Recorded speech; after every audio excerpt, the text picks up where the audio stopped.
Thank you very much for joining this Crypto Curry live chat. We're joined here with Ryan Hanley from Coinfirm to help ask all the tough questions, and Erin Grover and Artur Stolk from Icoinic Capital, who are based in the Amsterdam Stock Exchange, where they are amongst the trading floor of Europe and hear all of the rumors and everything that gets said on a day-to-day basis, bearing in mind crypto is risky and volatile, and that trading is done off rumors and news. So they're going to be sharing some of the more interesting, crazy stories they've had. Also, they run a crypto fund, and we'll be interested to hear how much of that and their trading strategy is really based off these rumors and news. So thank you very much, Arthur and Erin, for joining us. Very much looking forward to hearing some of your crazier stories of what you've really been hearing of what's going on in crypto in Europe. And thank you for joining us. We're just going to do the compulsory disclaimer. So all views are completely spurious, loosely held, and of course, no investment advice is actually being sought or given, despite you two joining us literally from the floor of the Amsterdam Stock Exchange. So there we go, very contradictory. Guys, it would be great to get a little bit of an introduction about, where you guys are, what you're doing, and then we can go straight into the rumor mill and hear exactly what's going on with some of the financial powerhouses that you guys speak to over the water cooler. So Artur, Erin, do introduce yourselves. Erin, you start. Okay, so my background is I've been in crypto for about 4 years, and I've seen it all, the good, the bad, and the ugly, Cowboys and Saints, and it's my goal to make sure that investors get the most legit opportunities in that search for what is legit and what is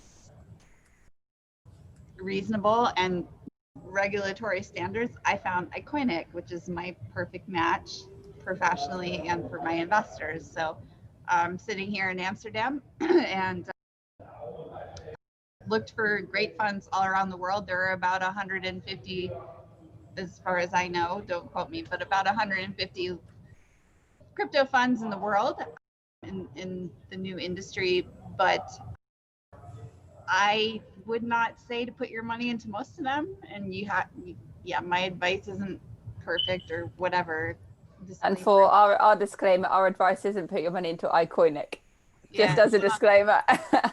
But the thing is, the reason why I'm sitting here on the Amsterdam floor with Arthur is because they're doing everything that I've always wanted to see. They have a compliance officer who has a background from ING. They have third-party auditing, which most crypto funds don't have, by the way. And I'm okay with you and your whole deal. So Arthur, why don't you talk? Okay, so hi everyone, my name is Artur Stolk. I'm the founder, together with Edward Krop, of Icoinic. Back in the day we called it Icoinic Digital Asset Management. Oh, somebody called me. So we are located at the Amsterdam Stock Exchange. End of 2016, early 2017, we had the crazy idea to start this crypto fund. It took us a whole year to do everything by the book, because that is our philosophy. And we started in February 2018. Wasn't the best start, to be honest. But although we closed the year with an 11% profit, last year 25, this year we're roughly 200% up. Well, the markets are on our side, let's call it like that. Like Erin already mentioned, we are fully audited. I think we are the only craziest crypto fund in the world that publish a gross asset value every hour on our website. So if you want to check out, go to our website, icoinic.org, and you can check our net asset value by the hour. Yeah, it's just a small introduction. I think let's go to the rumors and talking and overheard in crypto. Wonderful. What we found just before as well, and I have to highlight this before we went live, is that Artur has been making trades during this. So I'm kind of quite excited to see his activity as we go through some of these rumors and if he's actually actively managing his fund. To see how much the results of our poll have influenced the It's the poll. It's the poll. Please answer all the questions in the poll, guys. I think it's a mark of how influential Crypto Curry Club is on the market. I think we should almost have 100%. A live track there, Erica, on like what's going on as this goes on. Only 52%, no, 50% of people think that Tether is a scam. So please, people, vote. Oh. Yeah. Anyhow. I'm going to be professional about that. with some of the water cooler rumors that you guys have been hearing over the last week. Obviously, we've had this like tremendous rise in the price of Bitcoin. Various other coins have been going up. You guys look like absolute geniuses with your funds because everything's going incredibly well. Yeah.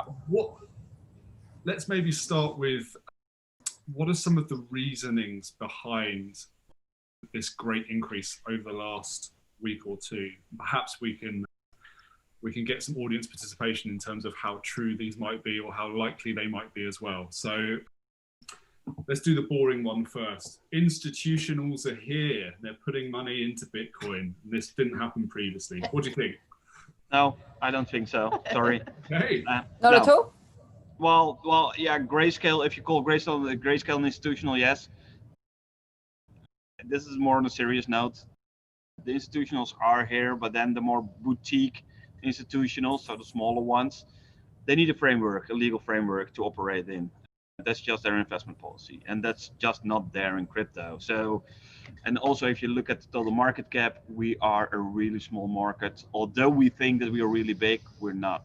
So for institutionals, they will buy at a Bitcoin price of 40K, 45K, maybe even 50K. It sounds crazy, but they will, because then the market is big enough for them to enter this market. Okay. I also want to clarify on institutional, because institutional can mean many things.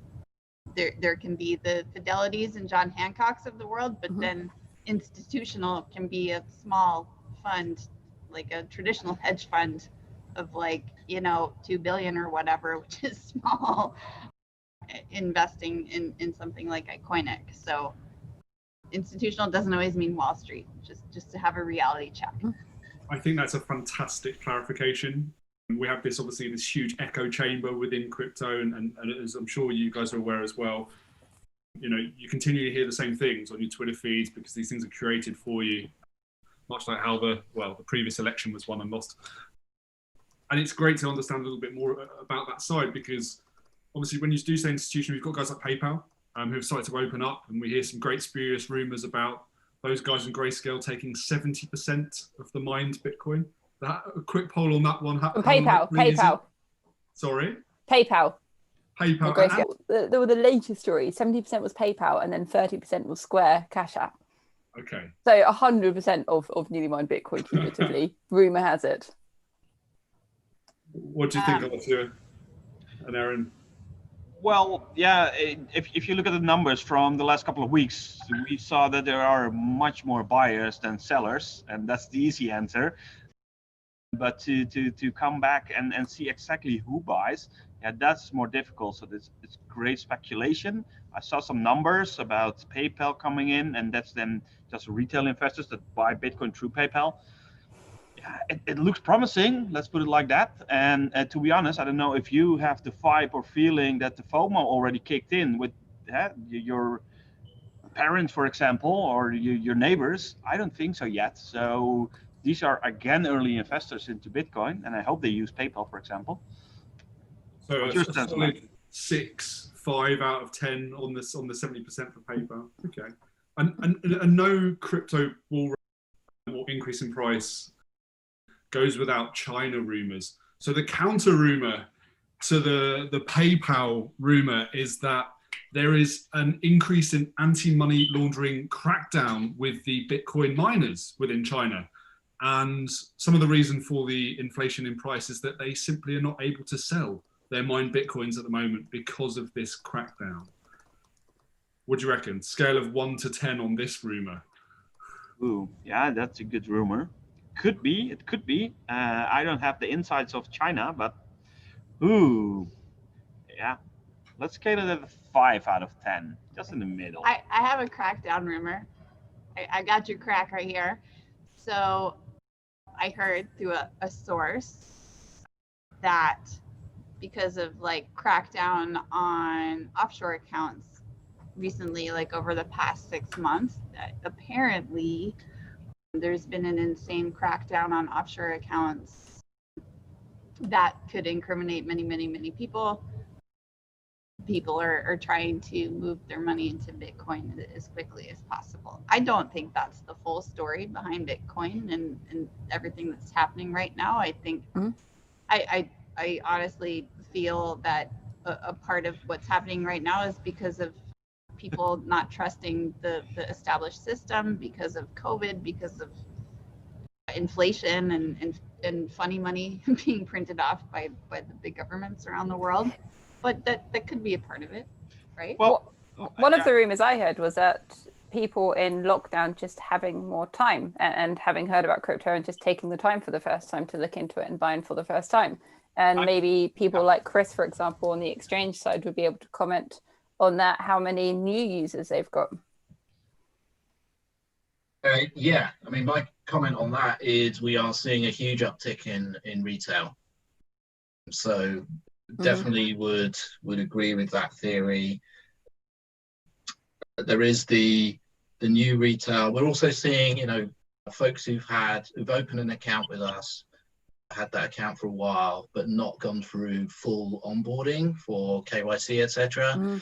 So we've currently got a massive backlog in those kinds of people who want to suddenly start trading. So they are coming.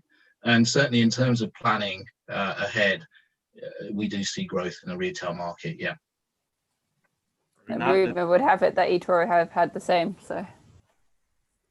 Yeah, so I can also relate to that theory. I don't think that offshore accounting is going into Bitcoin. That will be utterly stupid, to be honest, because everything is trackable. And if you want to go to euros, I think, Chris, you can also elaborate on that one. You need to have your source of wealth and proof of your source of wealth. And if you're doing this because of tax evasion, for example, come on, they will find out and we will find out. So I don't think that's the case here. We've got a few comments coming in from various people that Bitcoin is, no matter what's happening and who's buying Bitcoin, is totally overbought, so there's going to be a correction at some point soon. And also that a lot of the Bitcoin being bought is going straight into cold storage, so people looking at holding it long term. And then you've got things like the pandemic, inflation in lots of countries, increase of digital service, worry about cash, US election, general political instability, PayPal, and various factors. And only 3.5 million Bitcoin left for everyone to buy out of the 21 million. It's really interesting that the cash that you just mentioned. The Dutch Central Bank, they wrote a white paper a couple of months ago about the central bank digital currency. They don't call it like that. They call it programmable money. And they say in that white paper, it's 40 pages. You can download it from the Dutch Central Bank website. It's far away on the website, by the way, so you need to really search for it. But what they say is cash money will disappear within the upcoming years. And they see crypto, and they mention especially Bitcoin as the new cash. So that's really interesting. And this is not a rumor. They write about it in a white paper. So that's I have to throw in a contradictory, less bullish point on this. So in the Mika paper around regulation of stablecoins, they consistently referred to them as so-called stablecoins. Like they didn't actually want to say that they were stable at all within that paper. So it's funny that obviously with the sort of the Dutch regulator, they're referring to Bitcoin as being potentially a replacement for cash, and then on the other side you've got mainstream European regulation which won't even call stablecoins. But then I mean, talking of so-called stablecoins, we've got the so-called stable tether. So sorry. You're American, that's why you're laughing, right? Will tether collapse? Deck of cards is its collapse overdue. Is there anything backing it? I mean, they've already said it's not 100% backed by fiat. Now, guys, come on. To be honest, why should it collapse? All the bigger exchanges are trading it, right? I think they also do their due diligence on it. If it was a scam, they will already have backed out 2 or 3 years ago, because you don't inflate this market with the tethers. So I don't see it happening, to be honest, but I do think that there need to be some kind of transparency report about the tether treasury. That's what I think. Okay. And someone's asking about XRP, Ripple. What do you think is a reason for the rapid growth this week? And you've got some people calling Ripple a scam from the get-go. Yeah, to be honest, Ripple isn't my cup of tea. Maybe yours, Erin? A scam from the get-go. I think Ripple was created for bankers to throw them a bone to get on board. in crypto because it made them feel safe. Maybe it's not the most centralized coin, but it definitely provides a service to bankers for making transactions faster at higher levels. So we'll see, but it's still within the top 10 and hasn't left. So guys, we've been a really conservative answer. So let's just go for price prediction. Ripple to 589. This is the thing that happens in Twitter. Ripple to $589 at some weird point in time. I think it's gone up, I don't know, 100% the last couple of days. Retail's obviously buying it. Where do you think we'll get to? Do you think we'll get to $4 like the last bull run? Or are you shorting it, Artur, as we speak? Hold on. God, I don't see Ripple at 4. I would see Ripple at like a 150 or 2. My God. Well, it's always difficult to predict Sure. prices and to forecast. And yeah, to be honest, yeah, with the people that I spoke, the retail people that I speak to, they always want more coins. That's what they want. It doesn't matter which coin. They want to have more. So if you can have 1,000 ripples or 1 Bitcoin, 1,000 ripples is better. Exactly, that's what they want. So if you have seen yesterday, I think on Binance, Ripple had the highest volume, also on a lot of other exchanges. So retail was buying Ripple and trading Ripple yesterday. So yeah, if that narrative in the retail world is kicking in, yeah, then I will see a Ripple at $1 for sure in the upcoming months. Yeah. Is it worth it? Meh. Man. Yeah, that's a hashtag, man. But then again, it's like I kind of feel beyond our niche of crypto, like people coming in from the mainstream that don't know anything will feel safer with Coinbase. So if they're going to look at all the coins on Coinbase and be like, oh, I'm looking for that cheap coin that's going to make me Bitcoin wealthy, they're going to see Ripple there and think, well, if Coinbase approves of this, even though I have no idea why, I'm going to buy it. Mm-hmm. So I think that's one of the biggest reasons for Ripple going big. My much younger, hipper friends have attributed it to something called the TikTok pump. So this is where guys who are very young. Apparently, this is a thing now for this recent entry into potential bull market territory is that the TikTok pump. So a whole new user base, a dance movement, 4 or 5 seconds, and yeah, apparently Ripple is. Show us the dance that pumps the price. Come on. It happened a few months back with Dogecoin as well, apparently. Yeah, it did. A bit of a TikTok pump went on. So TikTok is manipulating crypto. But guys, me and Ryan have been taking over a little bit. What have you been hearing? What are the main stories that you've been hearing? What would you like to share with us that we haven't necessarily heard in the UK? Yeah, that's a really good question. Well, the latest rumor is true about the cash side. The rumor here in the stock exchanges going now is that cash money will disappear. Mm-hmm. So I don't know if it's true.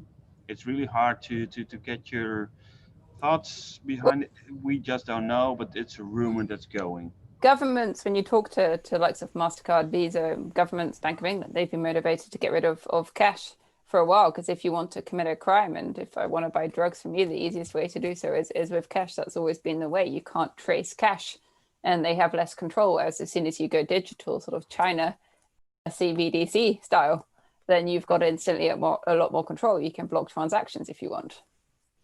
Well, yeah, that's one part of the story. I see it also from another part of the story. If we're going to programmable money, as a government, you can tax every transaction. Yeah, which in a way would, to me, makes sense, makes everything less stressful, easier to manage, better in every way, shape and form. I'm actually very pro that. But then how much of the talk about CBDCs and digital cash or programmable money or government and central banks reaction now looking at the concept of central bank digital currency, how much of that is a reaction to China or Facebook? Yeah, I don't see the relation, to be honest, because I think it was last year, right? Or it was this year, early this year, when the CBDC in China, it was big all over the news and all the crypto outlets. We don't hear anything about it anymore. So I don't know why, but I think... Well, rumor has it that there was a problem with it, so that they're trying to keep it quiet until they fix it and get it working again. That's the interesting rumor. So CBDCs, will they actually be on a blockchain? Yeah, they will. They will be, yeah? Yeah, but then in a private blockchain. Okay. So something like a Corda, you think will be, or a version of, or a Hyperledger will be the sort of the route to market? Yeah, Hyperledger is not usable for the masses. So I don't think the blockchain that's being used for this kind of transactions isn't invented yet, because the inventions are being done in the space we are in, right? So the TPS needs to be really, really, really high, and we're not there yet. I think within 5 to 10 years we're there, and then they will implement the open source software and make it closed source. That's what I think. Well, David Copper has just posted some comments that cash is essential really for the poorer parts of the community. It helps them manage their money. Getting rid of the loss of cash is a social issue affecting the poorest people the most. And we've really seen a lot of that during lockdown. And you're totally right, David. I used to live in Buenos Aires during the economic crash there. And this was at a time when people had lost a lot of money and didn't trust banks at all. And you saw the entire middle upper classes convert their Argentinian pesos into euros and dollars. And I mean, literally keep cash in shoeboxes under the bed or in a safe in the house. But that was seen as the only safe way to keep money. And Argentina isn't alone in that. And possibly that's why a lot more people are now looking at Bitcoin as a hedge against fiat instead of keeping cash, which maybe isn't always safe. But no, you're right, David, and it's quite worrying how much one will get rid of cash. And then if you look in, for example, at the Chinese, I mean, it scares me, the concept of CBDCs really. If you look at how much control the Chinese government have got over citizens with their spending, you can block transactions, you can stop people buying anything, doing anything, going anywhere, booking anything. And that's already happening in live now in China. And they're now working with other governments across Asia to spread that across. And that's a powerful, powerful country. How long will that be until our governments in the West follow that and inflict the same measure of control on the West? Erica, we live in a democracy. We can vote as people to who is in our government, and the Chinese can't. I think that's the big difference. Yes, and I guess in the West, my fear is you're only ever one election away from someone who is less democratically inclined than others. Yeah, do you think so? Yeah, 100%. 100%. Really? 100%. Okay. Governments and countries and economies can change just like that. Argentina used to be wealthy and stable. Same with Venezuela. Same with all countries. Okay. Yeah. Okay. Germany used to be a democracy before a certain person took control, and now it's a democracy again. Things can change very, very, very quickly. And we're at a time now of economic uncertainty and instability and distrust in governments and an awful lot of fear. And people really are, I would say, panic voting in a lot of senses, and maybe voting based on fear or based on, in some cases, ignorance in what the media are saying, in some cases, and in other cases is just sort of instinct voting, or you just don't know what can happen. But I think especially now more than ever, what was once a democracy can be changed very, very quickly. And we've seen that. I've got a few people commenting, but we've seen this even with the laws around the coronavirus. The restrictions that have been put in place that probably won't be lifted now. New restrictions can be put in place just like that about who can do what, who can go out where, what freedoms you've got. Yeah. I think you definitely got the right audience on Crypto Curry Club for that viewpoint, Erica. Slightly libertarian, and obviously very wary of the powers that be. I don't classify myself as libertarian in any way, shape, or form. I just think it's realistic, and if you look at how fast things can change, and there are a few nutcases that are in power in the world that have been voted in by democratic so-called processes. So, but then if you counted this in, right, about the political subject, and it can change as this, do you also think that it can change our economy like this and then into crypto? Yeah, I mean, I read recently that Venezuela is the third largest user of crypto in the world after Russia and Ukraine. And that's, I mean, they've had a really tough time with the economy there, and people have gone to crypto, not out of anything ideological, but because Bitcoin, however volatile it is infinitely more stable than anything that they have there.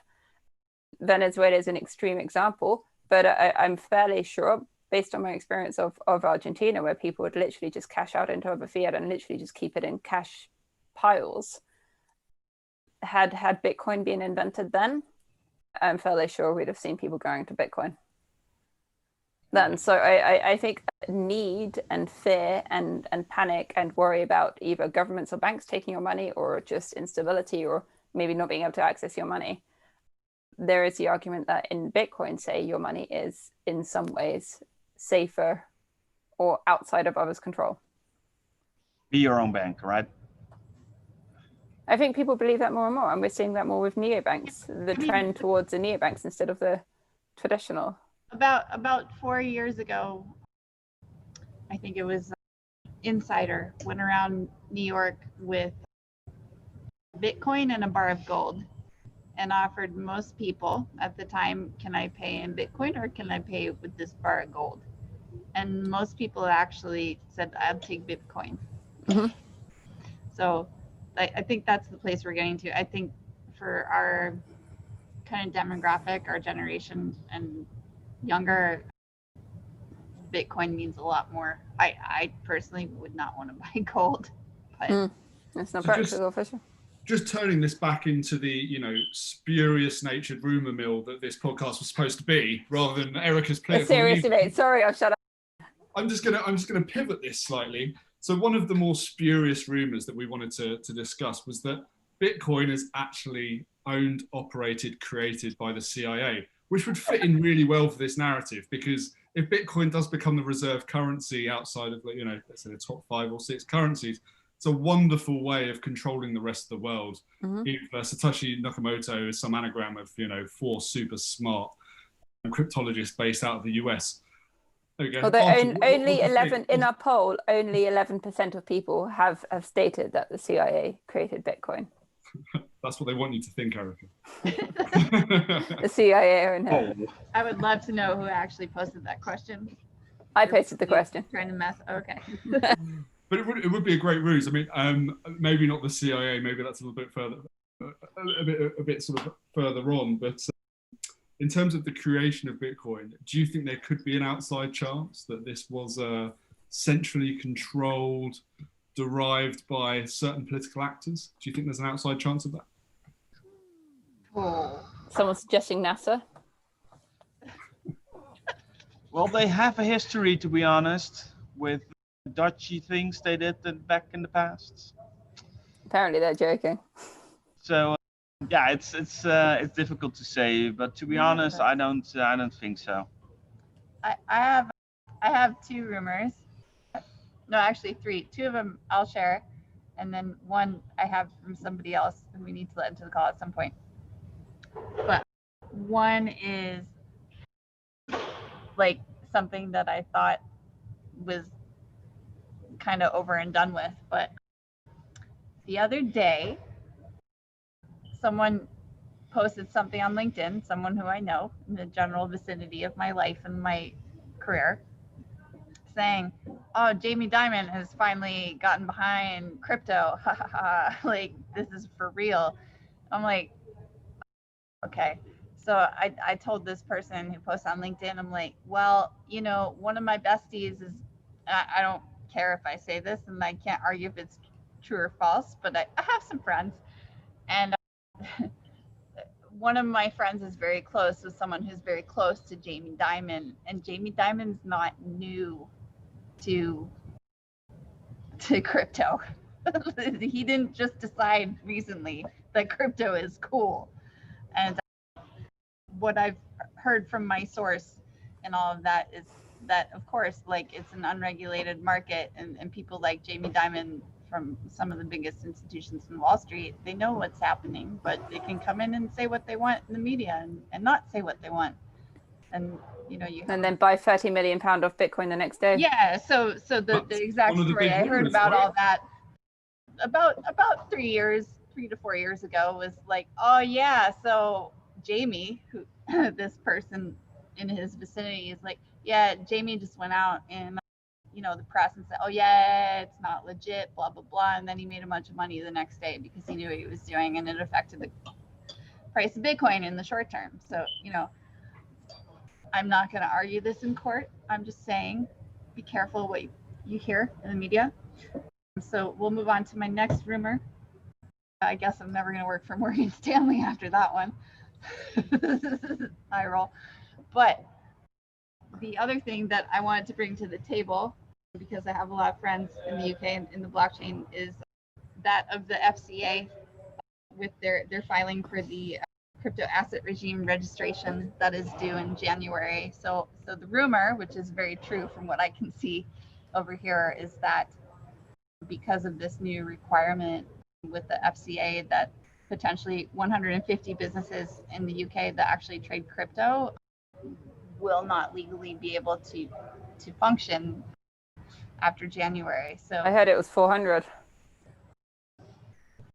Through a little bit of digging, I've heard it's 150. Okay. But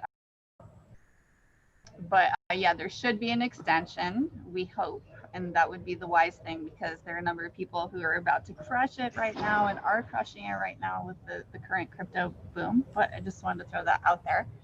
And then I have one more rumor about robots, and I'm looking for the source of that right now, who's on the call, I assume. Are you there? Is Toby around? Yep, Toby's there. Allowed to talk. Got a robot rumor. Let's just lighten this up. Toby. All right, we'll give Toby a couple minutes to share a rumor, and then we'll open up to the floor for everyone to ask questions, share their rumors. Yeah, one of my favorite crypto Hi, rumors. Toby. Hi. First say hi. Come on. Hi, Toby. Be polite. Show your face. Hi, Erica. Am I able to show my face? Yeah. Show it. Sure. How do we do that? Press the button. You might need to give me. I've promoted you to a panelist. There you go. Hashtag promoted. There you go. Honorary panelist. I like this. There you go. It's the first, Toby. Welcome. Go, Toby. 5 minutes, counting. I'm being quizzed on one of my favorite crypto rumors, and a friend of mine, fairly early into Bitcoin, has another friend who's an OG of Bitcoin, and they were Explain what OG is for everyone that may or may not know. an old guy. It's a term from rap or whatever, is it? Original. Yeah, original gangster rapper of Bitcoin, and he effectively to decided that it would be a good idea to create a robot army. This OG, he had so much money and was a bit bored, and then he invaded a country in the Middle East. So that's my favorite rumor about crypto in terms of just general craziness that people get up to. Likelihood that it's true. Did the invasion work though? What happened? We need details here, Toby. Where was the border crossing? How many robots did he have? I hear an agency that's quite well known gave him a slap on the wrist and then entered into negotiations to buy the robot army. Someone's just saying this is old news. Okay. So I don't understand the relevance of Bitcoin. You've lost me entirely. Old news. Yeah. Okay. What? Sorry? You've lost me entirely. What's the relevance to Bitcoin? Well, it was made by someone out of their proceeds of Bitcoin. So Right.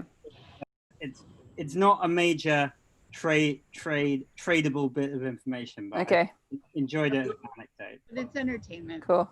I want to go to the origination of this story, Toby. At what time of the night and where, and what substances were being involved during the time of the telling of this story? And was it in Amsterdam or not? It was being told to me, I think, during consensus in New York. So it was probably quite wild. Okay. Was that a 2017 jobby? It was 2018 consensus in New York, I think. Cool. That's when the suits came, 2018. It's okay, fair enough. Cool. There might be some. Might be something behind it. It was 2018 rather than 17. Thank you, Toby. So getting on to serious questions, what do you guys think about Libra? Impact it's had, what will happen to it, Will it dominate? Will it prevail? What are companies' reactions to Libra? So Libra being Facebook's cryptocurrency project. Yeah, so I think the first thing is that we will see that next year nobody will say the word cryptocurrency anymore, because the MiCA, for example, says no, it's crypto assets. Only central banks can issue currency. So cryptocurrencies will be issued by us, not by people behind their laptop in their houses. So that's the first step, I think. So Libra is intended as a currency. They won't allow it, simple as that, and we already seen it. That's the big backers of this Libra coin. They're stepping out right now. I don't think there is a foreseeable future for the Libra project, to be honest. Okay, interesting.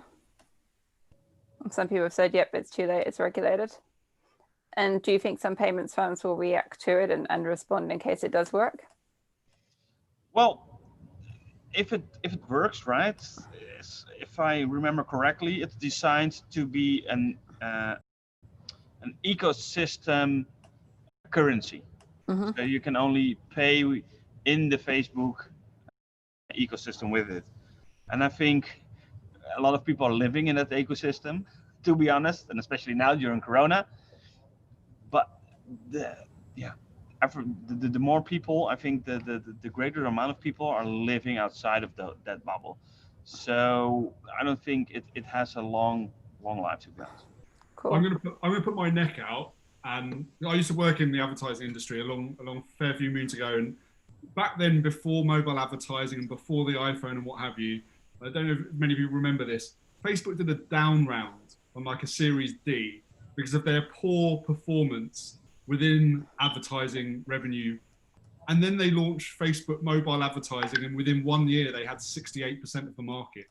So I wouldn't count Zuckerberg out just yet on Libra. He does have form for being very much having his back against the wall and then pulling something out which completely goes on to dominate. I wouldn't be surprised if it does go somewhere, just because of number of users and money behind them and the ability to influence things that they've already demonstrated, as per the Great Hack documentary, just for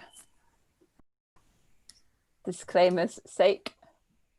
I've allowed some people to talk. I've given talking rights to some people in the audience. If anyone else would like to raise a point, ask a question, put a rumor out there, talk in any way, please do raise your hand. You should have a raise hand function, or drop a note.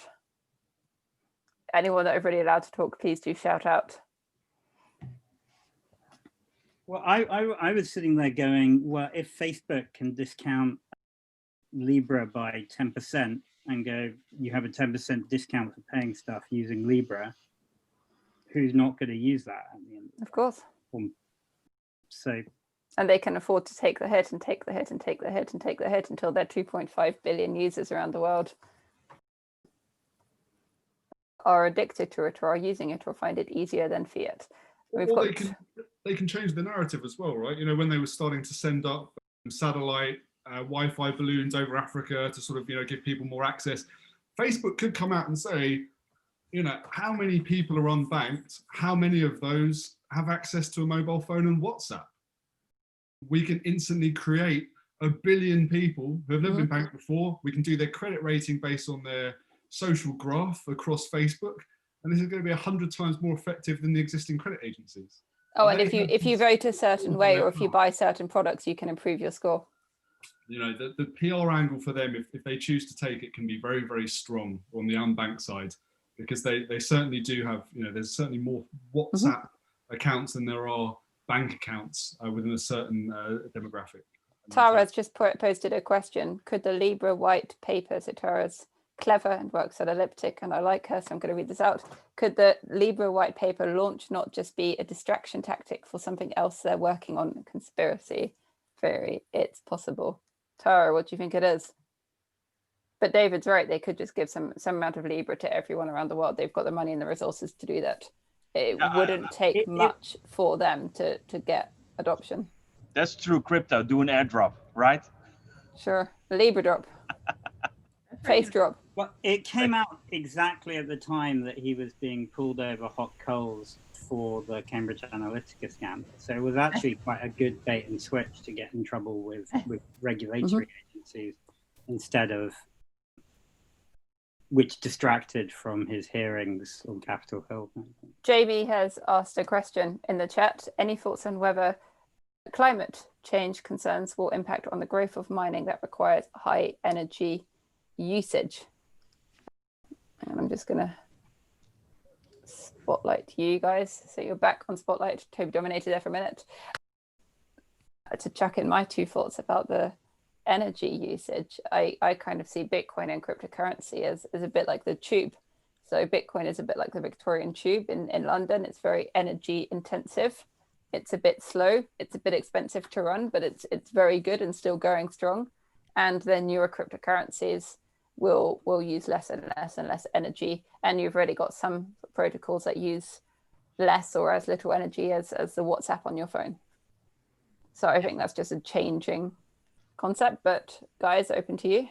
I would like to say that the whole like crypto and energy consumption thing has been blown up and used for propaganda, in my own opinion. If you think about the energy consumption that goes into fiat between the chemicals, the printing process, the transportation with armored vehicles and the buildings behind it, and then you look at crypto, which are real true cryptos, are finite, then you can't compare it. I'm sorry, you can't. So yeah, that's where I'm coming from. I don't think Bitcoin takes more than fiat, and what fiat has taken as a carbon imprint over the past even 10 years. What do you think? Well, I mean, one can't deny that Bitcoin is high energy. It is, but not like fiat. Like, think about what it's taken to print fiat over the past 50 years and what goes behind it.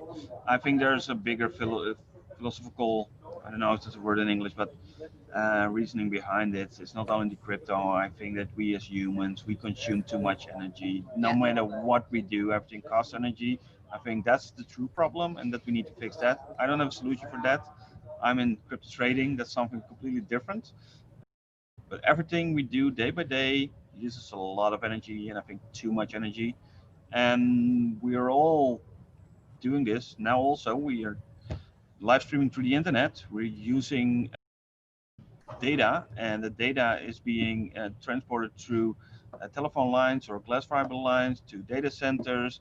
Those are powered. It's yeah. So we're using power and energy all day, and that's we produce a carbon footprint with that.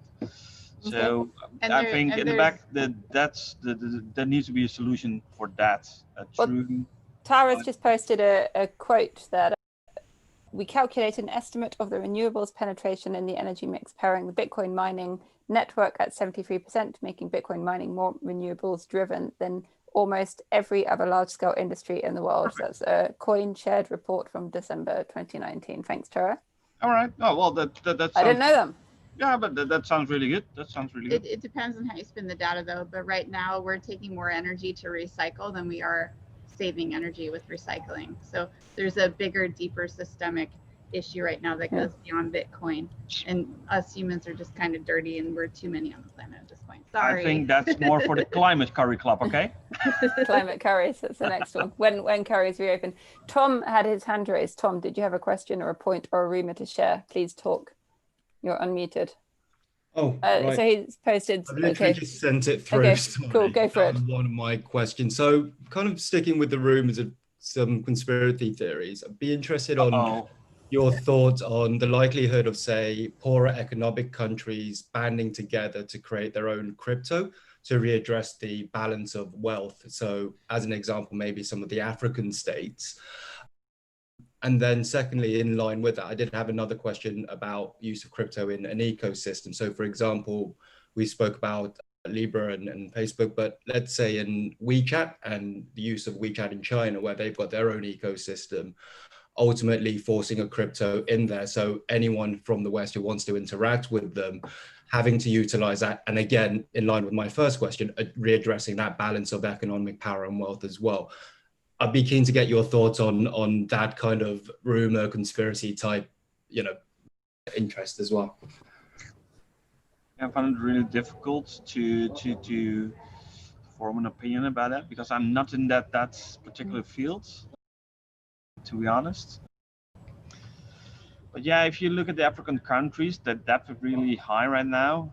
They can't repay the debt even, so even the interest rates are really difficult. To what they in debt to, mostly. Yeah, China. To pay back to us, the Western countries. Yeah. So yeah, I think we live in an experiment, right? Our capitalism system is an experiment, and we wrote an article about it or a blog about it. 500 years of world currencies, as we called it, and there are cycles in it. And the dominant world currency right now is the dollar, the petrodollar, to be honest. What we see now, if you look at the cycles, we're at the end of another cycle. So we will see a shift. And that's not a conspiracy, just on an analytics that we have done. So we know that we are there. How long it will take, that's not, we don't know yet. But that we are there, that's something that we know. And the only thing that we also analyze is that the change of a world currency is never peaceful. That was the other thing that we have analyzed. So yeah, we will see a shift, and if that means that African countries will have more power or another economic system, or will have their, I don't know. I'm not worried about Africa. I'm more concerned about China, and it's hard to compare China to Africa. I mean, that's what I also thought about the whole kind of WeChat ecosystem, where I know a lot of consumerism goes on. It's kind of started off in China and it's moved over to the West. I've got a lot of friends in the UK who start utilizing it. And one of their thoughts is it would make sense if they had their own cryptocurrency and force it on that platform, and then basically force everyone to, I suppose, interact and utilize it in that way, which was similar to, I suppose, to the thought around the Libra coin. But, when they want to enforce something and do it in China, I'm sure they will just get on with it. And anyone else who wants to interact with them will just follow suit. Yeah, they have the track record, so. So what do you think about, I mean, have you heard anything in Europe? And I'm conscious that we've got a few people here. We've got Tara from Elliptic, Tom from another blockchain analytics company, Merkle Science. We've got Chris from Bitstamp, Ben Whitby, a few people who sort of would be following the crypto potential use cases in crime and tracking that and conscious of that. I heard that when Bitcoin started, more of it was used in crime. Now it's much less than fiat. Where do thoughts stand on that? Actually, Ryan, you've got some thought process on that. Which part exactly, Erica? On crypto in crime. Is crypto going to be used more in crime now, less in crime? This is a really tough question. I think it's obviously more traceable, more trackable, which is clear. If you talk to US prosecutors, they almost, if they find out that certain organized crime are using Bitcoin, they rejoice. Like, they can track it to the source, they can track it to a KYC wallet, and they can find the person responsible. It's much easier to follow that than someone smuggling diamonds across a border or cash. It's far easier to go to a court of law and say, here's a spreadsheet, here's all of the attributable funds, this is how they've been layered, and this is how they've come out into fiat money into a bank account. Like, you've got someone banging to rights on that. It actually shortens court cases. I think just by the nature of the adoption of digital currencies and cryptocurrencies being greater adoption, of course, there's going to be greater use of those in criminal activities. It's going to be in that same kind of wave.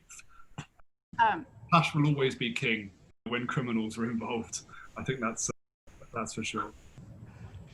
I guess from my experience, when somebody mentions the subject of crime and blockchain and crypto and all that, I kind of think of the broader spectrum. Like, it's like one of those conversations, like, what do you think about elections and blockchain? And I think that some of the world's biggest criminals are hiding in the legal systems and the electoral and the government system. So I don't ever think it's going to be perfect, but hopefully we'll move towards that direction with what we have right now. So. Cool. No, thank you guys. Well, we've got a a few interesting results from the survey. Sorry? I'm curious. Can you share? Sure, I'll share. So the first question was, Bitcoin is manipulated and Bitcoin whales have total control over Bitcoin price, true or false? And opinions pretty mixed on that. I think fairly neutral result. Second, Bitcoin will collapse and be replaced by CBDCs, so central bank digital currencies, which will make Bitcoin irrelevant. People either think no or no chance that Bitcoin is king and will rule. Most people don't think that Bitcoin is a scam, but they say that fiat is more of a scam than Bitcoin. Most people don't believe that the CIA created Bitcoin or that the CIA are Satoshi. Most people also don't believe that Facebook and PayPal will control crypto and that crypto won't change as we know it. Most people, Ryan, 63%, do believe that 70% of newly mined Bitcoin is actually being bought by PayPal. A spurious rumor, that one. I need to see the audit trail if anyone can actually conclusively prove. I think it's one of those things that someone sort of mentioned in a podcast and then it just kind of reverberated around the crypto news stories. But yeah, if someone shows me an audit trail, sure, but no chance. 70%. Maybe. And only 50% of people believe that Tether is a scam. 35% that believe that Tether is safe. 58% believe that Bitcoin will reach its all-time high this year. And opinions pretty mixed about whether North Korea controls Bitcoin. What's the percentage? How many people think North Korea controls Bitcoin? 15%. Wow. Only 15%. And 10% believe no, and 78% believe meh. Nice. So that's the results of our survey. Thank you, everyone who entered. Has anyone got any last points? Or guys, have you had any last factors that you would like to share? Yeah. We don't buy Bitcoin, we sell fiat. Okay, interesting. Makes sense. And that's your philosophy? Cool. Thank you. Guys, everyone else, so much. Thank you for joining. We have a few more minutes left of this. If anyone does have any last questions, points, comments. I'd like one. The big question in crypto is always, the biggest rumor mill is always, who's Satoshi? Name Satoshi. If you're going to put, your life savings on it, who would you guess? I'm going to go for the outside chance of Jeff Bezos. I think he's controlling everything. He is Satoshi. Do you actually believe that, or are you just putting a rumor out there? I thought I'd just throw a spurious rumor out there just to end it. Jeff Bezos or I don't think Satoshi's Japanese. I think that's a bunch of bullshit. I don't believe that. Charlie Somebody has just said some very antisocial geek, possibly. Well, okay, what do you think about the Google trends of search term Bitcoin being relatively low right now versus the 2017 bull run? Yeah, that's everybody uses DuckDuckGo, right? So maybe, or Brave or other browsers, exactly. but still, it's still on Google, I guess. Of course. If you're using Brave or DuckDuckGo, I think you know what Bitcoin is by now, and I think you know which news sources to go to. So I think there's a fair amount you can kind of attribute to. I don't know, but if there's new people coming in. Yeah, difficult. Well, that's what I started this podcast with. It was I don't have the FOMO feeling still. People surrounding me, the normies, so the no coiners, they're not interested yet. So, and you can see that then also in the Google searches. That's how I feel it. Cool. Any other last comments? Someone's asking about missing Bitcoin. We've had that question twice now in various forms. There's a lot of Bitcoins missing from the early days that were lost on hard drives or computers that were thrown away that people can't access. And someone's heard rumors that there will be a Bitcoin fork to effectively replace those coins to make up for them. True, not true? Will those Bitcoins ever come back? I haven't heard that rumor, but I can't imagine how that would happen. Because so what's this rumor? So the rumor is that there's obviously a lot of missing Bitcoin. So 21 million Bitcoin will ever be. It's 21 million, right? Yeah. So 21 million will ever be mined, and in the early days of Bitcoin and crypto, people would store crypto on hard wallets or on computers, and often when it wasn't really worth anything, and lose those computers or throw them away or forget the private keys or whatever. So I forget the numbers, but several million of the 21 million Bitcoin are effectively lost forever, buried in landfill sites, or in 3 to 4 million Bitcoin are lost forever. So this is like the Bitcoin that's like cold storage. Correct. So Bitcoin Okay. that was stored on devices, people would have used to store it on sort of hard little devices or on computers or so, often before they really knew its value or knew its value. But the thing with Bitcoin is not like where you store it on a bank or in your Gmail or something, where if you forget your password, you can just go, sorry, I forgot my password, and it emails you a new one and you can access it. So on the blockchain, basically, if the wallet is inactive for a period of whatever duration, they just basically are doing a fork where it's saying, hey, this wallet's been inactive, it's been a cold wallet for 2 years. So the rumor someone's asking about is because he's missing Bitcoin, will there be a whole new fork of Bitcoin to effectively create 21 million new ones and replace the ones that have been lost? I haven't heard that rumor. How do you say it's missing? That's the. Oh yeah, how do you prove it's missing? How do you say it's missing? Satoshi's Bitcoins haven't moved since 10 years, 11 years. A valid point, and my friend. I guess an individual could say, hey, this is a wallet I haven't used for a long time. For sure. Like, this is not a reclaimed wallet, because I guess maybe they still have like their address, but they just don't have the private key. So some of them just won't have touched the Bitcoin for years, and there are cases where people literally had Bitcoin on a hard wallet or something, and or on a computer, and literally just threw it away by accident. Yeah, another problem is like, what if someone dies or passes away? Yeah. Right. I'm the only one with my private key. Well, we've got in the Crypto Curry Club, we've got some lawyers and some people that work in Bitcoin tracing that have had cases like that in family law, inheritances or divorces or so, where it's literally they know the husband or they know somebody had Bitcoin, but that's all they know, and have to track it down. Someone's asking, are there any rumors about crypto mining? Maybe. Okay. Might need to elaborate a little bit on that one. Okay, someone's just asked. But we are at the end of our hour. So everyone, thank you very, very much for joining, posting all your questions, rumors, news stories. Arthur and Erin, thank you so much for joining us from Amsterdam evening and sharing good news. Thanks, Chris. Thank you, Ryan. Any last comments to end on? Thank you for having us, Erica. Yeah, thank you. It was fun. So much. Thank you so much. Thank you to everyone that filled out our poll. I will somehow work out how to copy the answers and this has been the most panel I've been on so far. Good. We aim for that. Thank you. Completely different than normal. So yeah. Please share that all over social media. That's the exact review that we want. Thank you, Erin. Yeah, no, it's the most fun I've had. Cool. Thank you. Cool. Guys, everyone, thank you for joining. Have a good night. All right. Thank you. Bye.